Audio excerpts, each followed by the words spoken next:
Commercial tax కేసులో సోమేష్ సహా 5గురిపై case. ఇతర రాష్ట్రాలతో ముడిపడి ఉండడంతో విచారణ సిఐడికి అప్పగించే ఛాన్స్. రెండో దశ రుణమాఫీకి సర్కారు ఏర్పాట్లు. రేపు అసెంబ్లీలో రిలీజ్ చేయనున్న CM.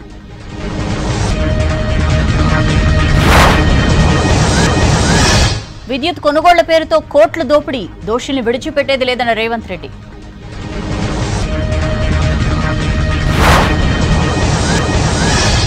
Power ఇష్యూపై Komatireddy brothers Jagadish మధ్య డైలాగ్ వార్. అవినీతితో ఇప్పుడు కోట్లకు పడగలెత్తారన్న మంత్రి కోమటిరెడ్డి. మందబలంతో అసెంబ్లీని సీఎం మిస్లీడ్ చేస్తున్నారు. మేడిగడ్డపై రిటైర్డ్ ఇంజనీర్ల రిపోర్ట్ తప్పుగా చదివారన్న హరీష్. గత సర్కార్ బడ్జెట్లో కేటాయింపులు చేసినా నిధులు రాలేదన్న అక్బర్. రైతులకు నాణ్యమైన విద్యుత్ అందించాలన్న బీజేపీ. శ్రీశైలం 3 గేట్లు ఎత్తిన అధికారులు. ప్రాజెక్టు దగ్గరికి క్యూ కట్టిన సందర్శకులు.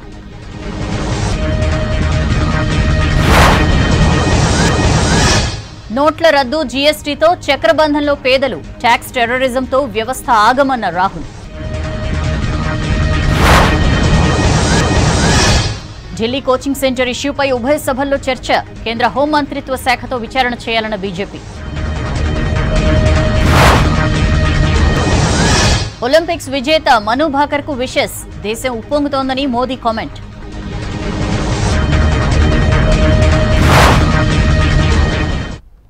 డీటెయిల్స్ చూద్దాం. గత సర్కార్ హయాంలో జరిగిన విద్యుత్ ఒప్పందాల్లో కోట్ల రూపాయల అవినీతి జరిగిందన్నారు సీఎం రేవంత్ రెడ్డి. విద్యుత్ అక్రమాలపై దమ్ముంటే విచారణ చేయాలని సవాల్ చేసిన బీఆర్ఎస్ నేతలు ఇప్పుడెందుకు కోర్టుకు వెళ్లారని ప్రశ్నించారు. విద్యుత్ ఒప్పందాలపై చర్చలో మాజీ మంత్రి జగదీష్ రెడ్డి, సీఎం, మంత్రుల మధ్య డైలాగ్ వార్ నడిచింది.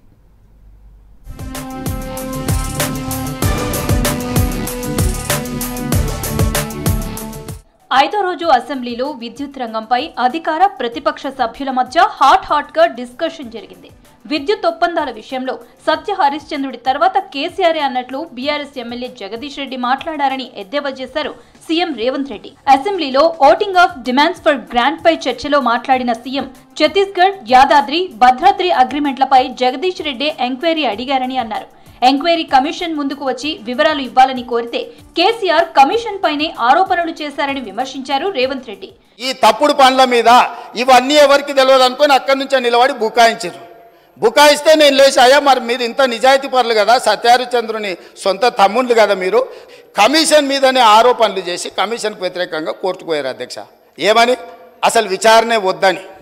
వాళ్ళ మాజీ ముఖ్యమంత్రి గారు నాకు విచారణ వద్దు, ఎందుకంటే సెగదలగంగానే ఆయన వద్దని కోర్టుకు పోయింది. కోర్టు ఏమన్నది అధ్యక్ష? చివరికి కమిషన్ విచారణ జరగాల్సిందే. జగదీష్ రెడ్డి జైలు వ్యాఖ్యలపై సభలో గందరగోళం చోటు చేసుకుంది. జగదీష్ రెడ్డి చరిత్ర అంతా కిరాయి హత్యలు, దొంగతనాలని ఆరోపించారు మంత్రి కోమటిరెడ్డి వెంకటరెడ్డి. నల్గొండ జిల్లా నుంచి జగదీష్ రెడ్డిని ఏడాది బహిష్కరించారన్నారు. బీఆర్ఎస్ ఎమ్మెల్యే జగదీష్ రెడ్డిపై చేసిన ఆరోపణలు నిరూపిస్తానన్న మంత్రి కోమటిరెడ్డి, నిరూపించకుంటే ఎమ్మెల్యే, మంత్రి పదవికి రాజీనామా చేస్తానని సవాల్ చేశారు. అధికార పార్టీ సభ్యులు చేసిన ఆరోపణలు నిరూపిస్తే సభలో ముక్కు నేలకు రాస్తానన్నారు BRS MLA Jagadish Reddy. Murder కేసులలో ఆయన కోర్టు చుట్టూ 16 సంవత్సరాలు తిరిగిండా లేదా కోర్టు రికార్డులో ఉంటుంది. రెండవది దోసపాటి గోపాల్ అనే మాజీ శాసనసభ్యుడు బర్గులో దొంగతనం కేసు, అలాగే దొంగ మందు అందులో నేను ఆయన ఛాలెంజ్కు సిద్ధం చేస్తున్నా. ఇది నిరూపిస్తా, లేకపోతే నా మంత్రి పదవికి, ఎమ్మెల్యేకి రాజీనామా చేసి బయటికి వెళ్ళిపోతా. గతంలో రైతుల పొలాల్లో మీటర్లు పెట్టడానికి కేసీఆర్ ఒప్పుకోలేదన్నారు మాజీ మంత్రి సూర్యాపేట ఎమ్మెల్యే జగదీష్ రెడ్డి. విద్యుత్ మీటర్లపై సీఎం రేవంత్ రెడ్డి ప్రజలను పక్కదారి పట్టిస్తున్నారని ఆరోపించారు జగదీష్ రెడ్డి. కేంద్రం ఇచ్చే 30,000 కోట్లను బీఆర్ఎస్ హయాంలో వదులుకున్నట్టు చెప్పారు. మధ్యలో ముఖ్యమంత్రి గారు లేచి, ఇగో మీరు కేసీఆర్ గారు, మోడీ గారు ఇద్దరు కూర్చొని installation of smart meters for all consumers అని ఇక్కడ అదర్ దెన్ అగ్రికల్చర్ కన్జ్యూమర్స్ అనేది వదిలేసి consuming about 500 units month by 31st December 2018 and consuming about 200 units month by 31st December 2019. ఇది చదివిండి అధ్యక్ష. ఇది పద్ధతి అయితే అధ్యక్ష? ప్రజలు పక్కదోరు పట్టించడం కాకపోతే, సభను పక్కదోరు పట్టించడం కాకపోతే ఏమైంది అధ్యక్ష? విద్యుత్ రంగాన్ని కేసీఆర్ ఆగం చేసిందని ఆరోపించారు మునుగోడు ఎమ్మెల్యే కోమటిరెడ్డి రాజగోపాల్ రెడ్డి. గతంలో బీఆర్ఎస్ సర్కార్ అనాలోచిత నిర్ణయాలతో జరిగిన నష్టంపై వైట్ పేపర్ రిలీజ్ చేసినట్లు రాజగోపాల్ రెడ్డి తెలిపారు. పవర్ సెక్టర్ ను నష్టాల నుంచి గట్టెక్కించేందుకు ప్రభుత్వం కృషి చేస్తోందన్నారు. కేసీఆర్ హాజరైతే సభలో అప్పులపై చర్చించే అవకాశం ఉండేదన్నారు రాజగోపాల్ రెడ్డి. ఆనాడు తీసుకున్న చర్యల వల్ల 1800 మెగావాట్ల కరెంటు అదనంగా మనకు తెలంగాణ రాష్ట్రానికి వచ్చింది అధ్యక్ష. ఈ నష్టాల ఊబిలోకి ఎందుకు నెట్టబయటపడ్డాయి ఈ విద్యుత్ సంస్థలు అనే విషయము మీ స్థాయికి ఆయన అవసరం లేదు, మేమే చాలని అంటున్నారు. లీడర్ ఆఫ్ ద ఆపోజిషన్ ఉండి కూడా సభకు రాకుండా ఒక ఇంపార్టెంట్ సబ్జెక్టుల మీద చర్చ నడిచినప్పుడు లేకుండా మరి లీడర్ ఆఫ్ ద ఆపోజిషన్ ఎందుకు ఉండాలి అధ్యక్షం? అటువంటిప్పుడు ఆయన సభకే రానప్పుడు ఆయన అవసరం లేదని వీళ్ళే అంటున్నారు. మరి మీరే మీ లోపల ఎవరో ఒకరు సభల లీడర్గా మీరు ఎల్ఓపి కాండి. ఆయన అవసరం లేనప్పుడు మరి సభకే వద్దనుకున్నప్పుడు ఆ పొజిషన్లో ఆయన అవసరం ఏముంది? రాష్ట్రాన్ని కేసీఆర్ అప్పుల పాలు చేశారని ఆరోపించారు సిపిఐ ఎమ్మెల్యే కూనంనేని సాంబశివరావు. సింగరేణికి ప్రభుత్వం 1000 కోట్లు బాకీ ఉందని ఆరోపించారు. సింగరేణిని, విద్యుత్ ను కలిపి చూడాలన్నారు. Sub critical, super critical technology వ్యయాల మధ్య భేదం ఎక్కువ ఉందన్నారు. విద్యుత్ ప్లాంట్లలో ప్రమాదాల నివారణకు చర్యలు తీసుకోవాలన్నారు. ఇప్పుడు కూడా సింగరేణికి దాదాపు 21,000 కోట్లు విద్యుత్ డిపార్ట్మెంటు బాకీ ఉంది. ఆ బాకీ అలాగే ఉంటుంది. అక్కడ కార్మికులకు మాత్రం ఏం సౌకర్యాలు ఉండవు. అసలు టోటల్గా చూస్తే మొన్న శ్వేతపత్రంలో 70-80 వేల కోట్లు విద్యుత్ రంగంలో అప్పులు ఉన్నట్లుగా చూపెట్టారు. అసలు ఈ అప్పులు ఎందుకు అయ్యాయి? ఈ అప్పులు ఇలా ఉండగానే మరలా సింగరేణికి ఎందుకు తీర్చలేకపోతున్నారు? విద్యుత్ మీద వచ్చే ఆదాయం ఏమవుతుంది? అసెంబ్లీ సమావేశాల్లో కొత్త సభ్యులకు అవకాశం ఇవ్వాలన్నారు బీజేపీ ఎమ్మెల్యే వెంకటరమణారెడ్డి. రైతులకు నాణ్యమైన విద్యుత్ అందించాలన్నారు. కొత్త జిల్లాలు ఏర్పాటు చేసినా కనీస సౌకర్యాలు కల్పించలేదని ఆరోపించారు. విద్యుత్ బిల్లులు చూసి జనం భయపడుతున్నారని విమర్శించారు వెంకటరమణారెడ్డి. ఇవాళ రైతులకు కావలసినటువంటి కరెంటు కంబాలు కానీ కాసారాలు కానీ ఏవైతే అవసరం ఉన్నాయని రైతులు అడుగుతున్నారో, ఎలక్ట్రిసిటీ చుట్టూరా తిరుగుతున్నారో వాళ్ళందరికీ కూడా కావలసిన సౌకర్యాలు అందట్లేదు. జిల్లాలు ఏర్పాటు చేసింది కానీ అక్కడ ఎలక్ట్రిసిటీ డిపోలను ఏర్పాటు చేయలేదు. విడిపోయినటువంటి జిల్లాకు మాత్రం అది అసౌకర్యంగా ఉందనేది ఎనర్జీ మినిస్టర్ గారు, ముఖ్యమంత్రి గారు గుర్తించాలనేది కోరుకుంటున్నాను. 5వ రోజు అసెంబ్లీ సమావేశాల్లో పద్దులపై చర్చించారు. ప్రశ్నోత్తరాలను రద్దు చేయడంతో నేరుగా చర్చ ప్రారంభమైంది. అసెంబ్లీ సమావేశానికి ముందు గవర్నర్ రాధాకృష్ణన్ను కలిశారు సీఎం రేవంత్ రెడ్డి. రాధాకృష్ణన్ మహారాష్ట్ర గవర్నర్ గా బదిలీ కావడంతో మర్యాదపూర్వకంగా భేటీ అయ్యారు. పలు అంశాలపై చర్చించారు. ఎల్లుండి కొత్త గవర్నర్ గా విష్ణుదేవ్ వర్మ ప్రమాణ స్వీకారం చేయనున్నారు. ఎగువ రాష్ట్రాల్లో కురుస్తున్న వర్షాలకు కృష్ణానది ఉప్పొంగి ప్రవహిస్తోంది. జూరాల, సుంకేశ్వర నుంచి శ్రీశైలం డ్యాంకు భారీగా ఇన్ఫ్లో పెరగడంతో 3 గేట్లు ఎత్తి నీటిని దిగువకు వదిలారు అధికారులు. నాగార్జున సాగర్ ప్రాజెక్టుకు భారీగా వరద నీరు చేరుతోంది. భద్రాచలం దగ్గర గోదావరి ప్రవాహం తగ్గడంతో 2, 3 ప్రమాద హెచ్చరికలు ఎత్తివేశారు. ప్రస్తుతం నదీ ప్రవాహం 45 అడుగుల వద్ద కొనసాగుతుండటంతో మొదటి ప్రమాద హెచ్చరిక కొనసాగుతోంది.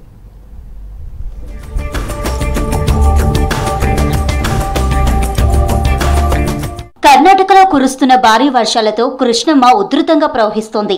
ఎగువ నుంచి వస్తున్న వరద నీటితో శ్రీశైలం డ్యాంకు భారీగా వరద నీరు చేరుతోంది. దీంతో ప్రాజెక్టు 3 గేట్లను ఎత్తి 80,000 క్యూసెక్ల నీటిని నాగార్జున సాగర్కు వదులుతున్నారు అధికారులు. ప్రస్తుతం ప్రాజెక్టులోకి 4,47,210 క్యూసెక్ల ఇన్ఫ్లో కొనసాగుతోంది. ప్రాజెక్టు పూర్తి సామర్థ్యం 885 అడుగులు కాగా ప్రస్తుతం 849.90 అడుగుల వరకు నీరు చేరింది.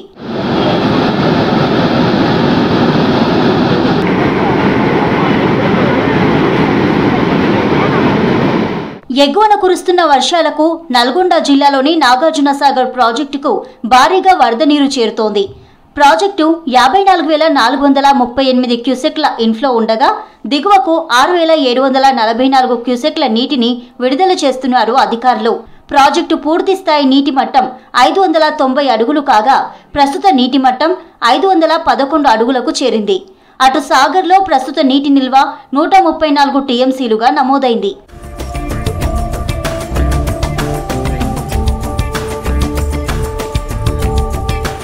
మహబూబ్ నగర్ జిల్లాలోని జూరాల జలాశయానికి 3 లక్షల క్యూసెక్లకు పైగా వరద నీరు చేరుతోంది. కృష్ణమ్మ పరవళ్లతో ప్రాజెక్టు 41 గేట్లు ఎత్తి శ్రీశైలానికి 3,36,000 క్యూసెక్ల ఫ్లడ్ను రిలీజ్ చేస్తున్నారు అధికారులు. ఎగువ జూరాల జల విద్యుత్ కేంద్రంలో కరెంటు ఉత్పత్తి కొనసాగుతుండగా దిగువ జూరాల జల విద్యుత్ కేంద్రంలో ఉత్పత్తిని నిలిపివేశారు. ప్రాజెక్టు పూర్తి స్థాయి నీటి సామర్థ్యం 9.657 టీఎంసీలు కాగా ప్రస్తుత నీటి సామర్థ్యం 7.971 టీఎంసీలుగా కొనసాగుతోంది. వరద పెరుగుతుండటంతో ప్రాజెక్టు పరివాహక ప్రాంతవాసులు అప్రమత్తంగా ఉండాలని అధికారులు హెచ్చరికలు జారీ చేశారు.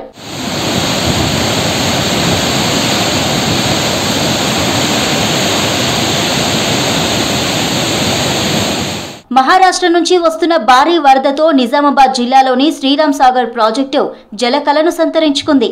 ప్రాజెక్టు పూర్తిస్థాయి నీటి మట్టం 1091 అడుగులు కాగా ప్రస్తుతానికి 1075 అడుగుల వరకు వరద నీరు చేరింది. గతేడాది ఇదే సమయానికి 1089 అడుగులకు చేరుకుంది. ప్రాజెక్టులోకి 16,840 క్యూసెక్ల వరద వస్తోంది. 644 క్యూసెక్ల నీటిని విడుదల చేస్తున్నారు అధికారులు.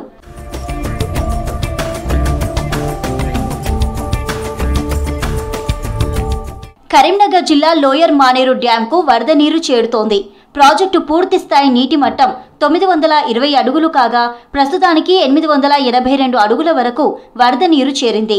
ప్రాజెక్టు నీటి నిల్వ సామర్థ్యం 24 టీఎంసీలుండగా ప్రస్తుతానికి 5 టీఎంసీల వరద నీరు నిల్వ ఉన్నట్లు అధికారులు తెలిపారు.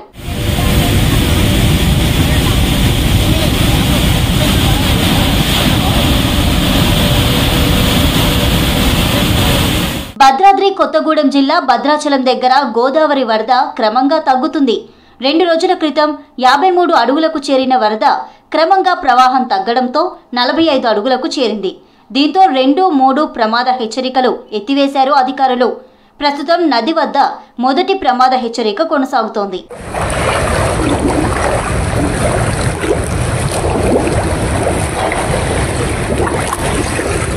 ఇక ఉమ్మడి ఆదిలాబాద్ జిల్లాలోని కడెం ప్రాజెక్టులోకి వరద కంటిన్యూ అవుతోంది. ప్రాజెక్టులోకి 7,000 క్యూసెక్ల ఇన్ఫ్లో కొనసాగుతుండగా 8,178 క్యూసెక్ల నీటిని 2 గేట్లు ఎత్తి దిగువకు వదులుతున్నారు అధికారులు. ప్రాజెక్టు పూర్తిస్థాయి నీటి మట్టం 700 అడుగులు కాగా ప్రస్తుత నీటి మట్టం 695 అడుగులకు చేరింది. ఎగువన కురుస్తున్న వర్షాలకు కొమరంభీం ప్రాజెక్టులోకి 2,438 క్యూసెక్ల వరద నీరొస్తోంది. ప్రాజెక్టు 3 గేట్లు ఎత్తి 3,723 క్యూసెక్ల నీటిని విడుదల చేశారు అధికారులు.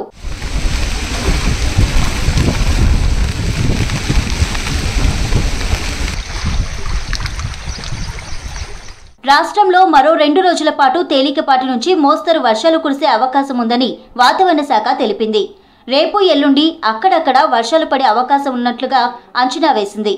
నేటి నుంచి 3 రోజుల పాటు చాలా జిల్లాల్లో గంటకు 30 నుంచి 40 కిలోమీటర్ల వేగంతో బలమైన గాలులు వీచే అవకాశం ఉందని తెలిపింది వాతావరణ శాఖ.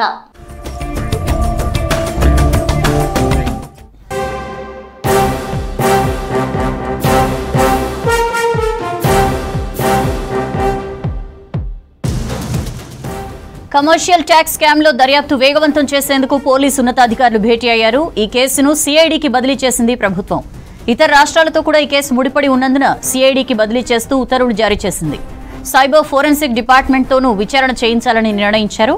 కమర్షియల్ ట్యాక్స్ స్కామ్ లో మాజీ సీఎస్ సోమేష్ కుమార్ తో పాటు మరో 4గురిపై ఇప్పటికే సిసిఎస్ పోలీసులు కేసు నమోదు చేశారు.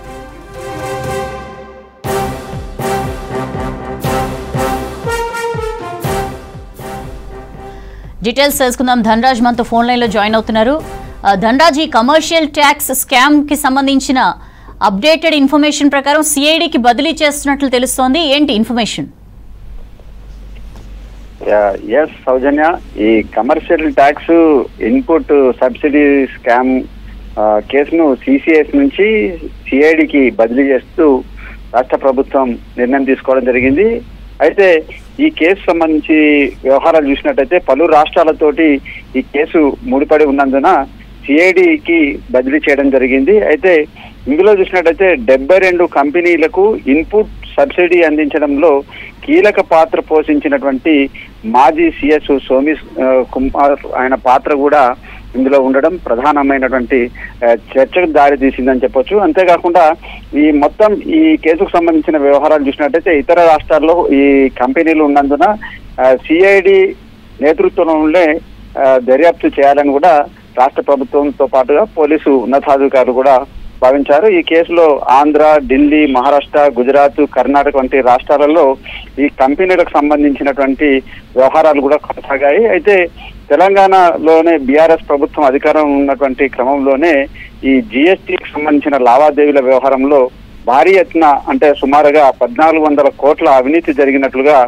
మొత్తానికి ఇప్పటికే ప్రైమరీగా సెంట్రల్ క్రైమ్ పోలీసులు హైదరాబాద్ పోలీసులు కేసు నమోదు చేయడం జరిగింది. ఇక క్రమంలోనే మొత్తం మీద అప్పుడు ఉన్నటువంటి వాణిజ్య పనులకు సంబంధించినటువంటి అడిషనల్ కమిషనర్ కాశీ విశ్వేశ్వరరావు కావచ్చు, అదేవిధంగా డిప్యూటీ కమిషనర్ శివరాం ప్రసాద్ తో పాటుగాను మొత్తం అప్పుడు హైదరాబాద్ అసిస్టెంట్ ప్రొఫెసర్ గా ఉన్నటువంటి ఐఐటిగా ఉన్నటువంటి శోభన్ తో పాటుగాను క్లియాంటో టెక్నాలజీకి సంబంధించి ప్రతినిధుల పైన కూడా ఈ కేసు ఇప్పుడు నమోదు అవ్వడం జరిగింది. ఆ తర్వాత ఈ మొత్తం ఈ కేసు వ్యవహారంలో అంటే ఈ ట్యాక్స్ లను ఏ విధంగా కమర్షియల్ ట్యాక్స్ ని ఎగ్గొట్టారు, జిఎస్టీకి సంబంధించిన వ్యవహారంలో ట్యాంపరింగ్ ఏ విధంగా చేశారు, అదే విధంగా ఇన్పుట్ ట్యాక్స్ క్రెడిట్ తీసుకున్న వాళ్ళు ఏ విధంగా ఈ పనుల నుంచి వాళ్ళు హైడ్ చేశారు అనే విషయాలపైననే ప్రధానంగా దృష్టి సారిస్తుంది. అయితే అప్పటి రెవెన్యూ స్పెషల్ చీఫ్ గా ఉన్నటువంటి వారితో పాటుగాను కాశీ విశ్వేశ్వరరావు, శివరాం ప్రసాద్ ఆదేశాలతో పాటుగాను మొత్తం మీద సిఎస్ సోమేష్ కుమార్ నేతృత్వంలో ఒక ప్రత్యేకమైనటువంటి వాట్సాప్ గ్రూప్ ను తయారు చేసి ఆ తర్వాత ఇందులో పనులకు సంబంధించినటువంటి వాణిజ్య పనులు అన్నిటిని కూడా ఎగవేత వేశారు. ఇందులో చూసినట్టయితే చాలా వరకు ప్రధానంగా 11 కంపెనీలతో పాటుగాను 75 కంపెనీలు ఉన్నాయి. Thank you Dhanraj.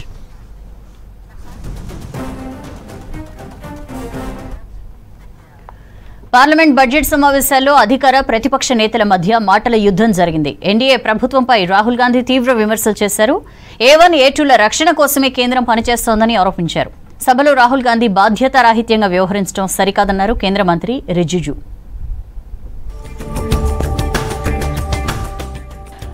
Lok Sabha budget సమావేశాల సందర్భంగా ప్రధాని మోదీ నేతృత్వంలోని బీజేపీ ప్రభుత్వంపై ప్రతిపక్ష నేత రాహుల్ గాంధీ విమర్శలు గుప్పించారు.